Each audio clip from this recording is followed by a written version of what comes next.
அகர முதல எழுத்தெல்லாம் ஆதி பகவன் முதற்றே உலகு. ஹலோ வியூவர்ஸ், இன்னைக்கு 1992ஆம் வருடம் தமிழ்நாடு அரசால் முதலமைச்சரின் பெண் குழந்தைகள் பாதுகாப்பு திட்டம்னு ஒரு திட்டத்தை ஆரம்பிச்சிருந்தாங்க. அந்த திட்டத்தோட நோக்கம் என்ன, பயன்கள் என்ன, நிபந்தனைகள் என்னன்னு இன்னைக்கு பார்க்கலாம். இந்த திட்டம் அறிமுகப்படுத்தப்பட்ட ஆண்டுல இருந்து தொடர்ந்து செயல்படுத்திக்கிட்டு வராங்க. இருப்பினும் மக்களுக்கு இந்த திட்டத்தை பத்தி முழுசா தெரியலங்கிறதுனால இந்த திட்டத்தோட விவரங்கள் முழுமையா பார்க்கலாம். அதுக்கு அடுத்து வரக்கூடிய வீடியோக்கள்ல இந்த திட்டத்துக்கு எப்படி அப்ளை பண்றதுன்னு பார்க்கலாம். கூகுள் சர்ச் இன்ஜின்ல social welfare and women empowerment department search கொடுங்க. வரக்கூடிய ரிசல்ட்ல முதல் லிங்கை செலக்ட் பண்ணிக்கோங்க. இந்த இணையதளத்தை தமிழ் மற்றும் ஆங்கில மொழிகளில் பார்க்கும் வகையில் வடிவமைச்சிருக்காங்க.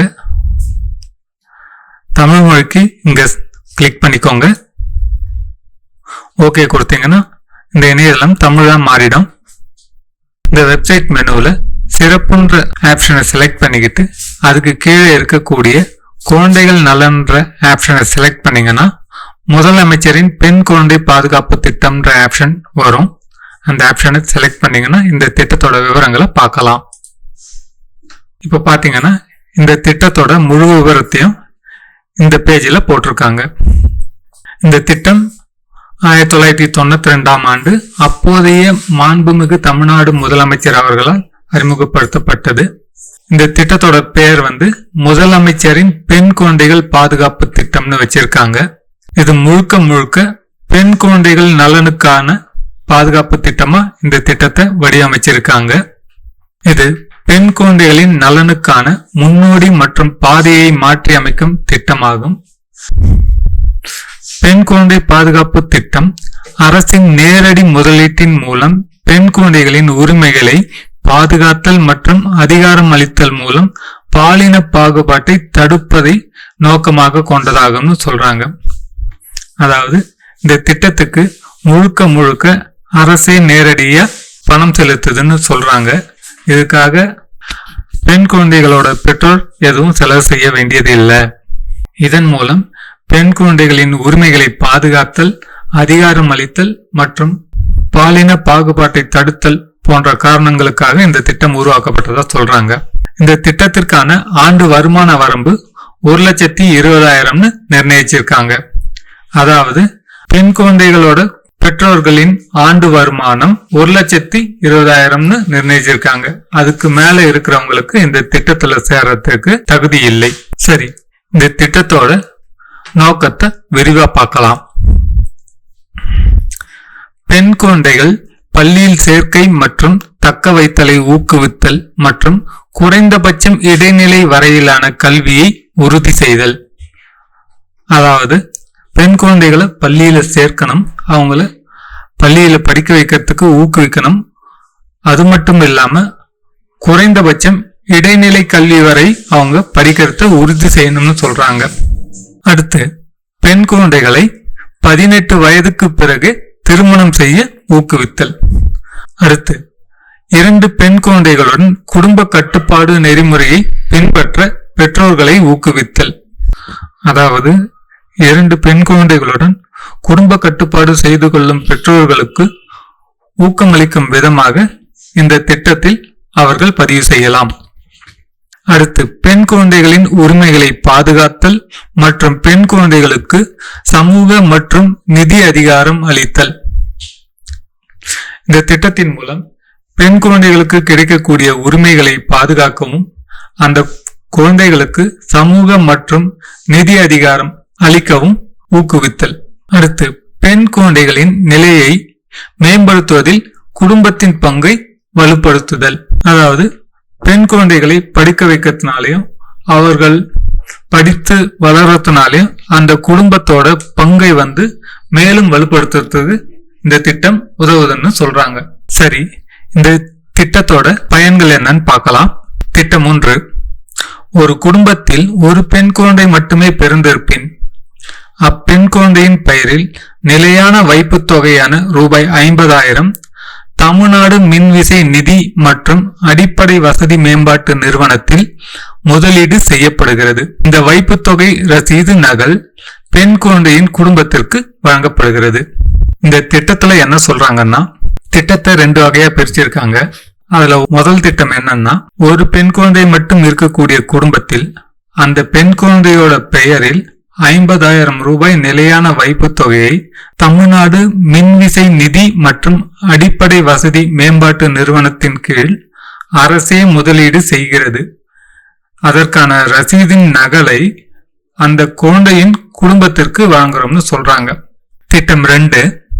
ஒரு குடும்பத்தில் 2 பெண் குழந்தைகள் மட்டுமே பிறந்திருப்பின் அப்பெண் குழந்தைகளின் பெயரில் நிலையான வைப்புத் தொகையான தலா 25,000 தமிழ்நாடு மின்விசை நிதி மற்றும் அடிப்படை வசதி மேம்பாட்டு நிறுவனத்தில் முதலீடு செய்யப்படுகிறது.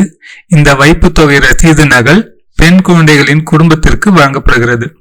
இங்க என்ன சொல்றாங்கன்னா, திட்டம் 2ல ஒவ்வொரு குழந்தையின் பேரிலும் தலா 25,000 தமிழ்நாடு அரசே தமிழ்நாடு மின்விசை நிதி மற்றும் அடிப்படை வசதி மேம்பாட்டு நிறுவனத்துல முதலீடு செய்யறாங்க.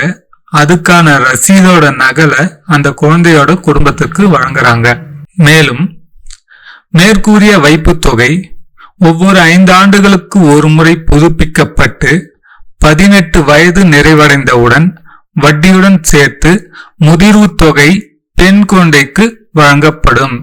சரி, இதுவரைக்கும் இந்த திட்டத்தோட நோக்கம் என்னன்னு பார்த்தோம், திட்டத்தோட பயன் என்னன்னு பார்த்தோம். அடுத்து இந்த திட்டத்தோட நிபந்தனைகளை பார்க்கலாம். அரசு வழங்கக்கூடிய வைப்புத் தொகையை ஒவ்வொரு 5 ஆண்டுகளுக்கு ஒரு முறை புதுப்பிக்கப்பட்டு 18 வயது நிறைவடைந்தவுடன் வட்டியுடன் சேர்ந்து முதிர்வு தொகையை பெண் குழந்தைக்கு வழங்கப்படும். இந்த பலனை பெற பெண் குழந்தைகள் 10ஆம் வகுப்பு பொதுத் தேர்வு எழுத வேண்டும். இவ்வாறு முதிர்வு தொகையானது பெண் குழந்தைகளின் உயர்கல்வியை தொடர உதவும்னு சொல்றாங்க. பெண் குழந்தைகளின் கல்வி செலவுகளை ஈடுகட்ட 6வது ஆண்டு முதல் ஆண்டு ஊக்கத்தொகையாக ரூபாய் 1,800 வழங்கப்படும்னு சொல்றாங்க. இந்த திட்டத்திற்கான ஆண்டு வருமான வரம்பு 1,20,000 நிர்ணயிச்சிருக்காங்க. அது மட்டும் இல்லாம பெற்றோர்களில் ஒருவர் கருத்தடை அறுவை சிகிச்சை செய்யும் வயது உச்ச வரம்பு 40 வயதாக நிர்ணயம் செய்திருக்காங்க. சரி, நிபந்தனைகள் என்னன்னு பாத்தீங்கன்னா, முதல் நிபந்தனை, பெண் குழந்தைகள் 10ஆம் வகுப்பு வரை படிச்சிருக்கணும். அவங்க 10ஆம் வகுப்பு தேர்வு எழுதி இருக்கணும்.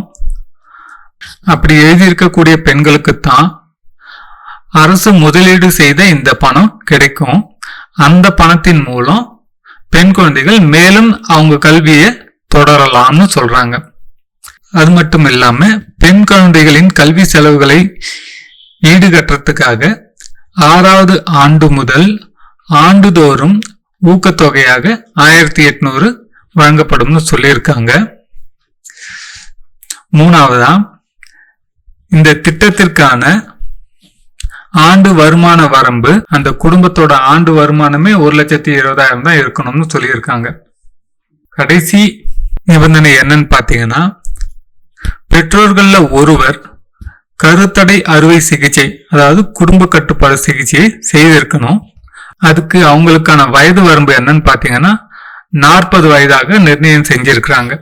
இந்த நிபந்தனைகளோட பொருந்தக்கூடிய பெற்றோர்களும் குழந்தைகளும் இந்த திட்டத்துல பதிவு செய்து இந்த பலன்களை பெறலாம். அது எப்ப பெறலாம்னா 18 வயது ஆன போது பெறலாம். பதிவு செய்யும் போது குழந்தைகளா இருக்கும்போதே பதிவு பண்ணிடலாம். பலனை பெறுவது பெண் குழந்தைகளுக்கு 18 வயது ஆகும்போது பலன் பெற முடியும். அந்த பெண் குழந்தைகளுக்கு 18 வயது ஆன பிறகு இந்த பலனை பெற அவர்களிடத்தில் இருக்கக்கூடிய ரசீதை வைத்து அந்த பணத்தை பெறலாம். ஓகே கைஸ், இன்னைக்கு தமிழ்நாடு அரசால் வழங்கப்படக்கூடிய முதலமைச்சரின் பெண் குழந்தைகள் பாதுகாப்பு திட்டத்தை பத்தி தெரிஞ்சுக்கிட்டீங்க. இந்த திட்டத்தோட நோக்கம் என்ன, பயன்கள் என்ன, நிபந்தனைகள் என்ன, இதெல்லாம் தெரிஞ்சுக்கிட்டீங்க. அடுத்தடுத்து வரக்கூடிய வீடியோக்கள்ல இந்த திட்டத்துல சேர்றதுக்கு எப்படி பதிவு செய்யறதுன்னு பார்க்கலாம். இந்த வீடியோ உங்களுக்கு பிடிச்சிருக்கும்னு நினைக்கிறேன். இந்த வீடியோ பத்தின உங்க கமெண்ட்ஸ் எழுதுங்க, லைக் பண்ணுங்க, ஷேர் பண்ணுங்க. இது வரைக்கும் இந்த சேனலை சப்ஸ்கிரைப் பண்ணாதவங்க சப்ஸ்கிரைப் பண்ணிக்கோங்க. பக்கத்துல இருக்கக்கூடிய பெல் நோட்டிபிகேஷன் பட்டனையும் கிளிக் பண்ணிக்கோங்க. அப்பதான் நான் போடுற அடுத்தடுத்த வீடியோஸ் உங்களுக்கு நோட்டிபிகேஷன்ல காட்டும். இந்த சேனலை சப்போர்ட் பண்ணணும்னு நினைக்கிறவங்க ஜாயின் பட்டனை பிரஸ் பண்ணி மெம்பர்ஷிப்ல ஜாயின் பண்ணிக்கோங்க.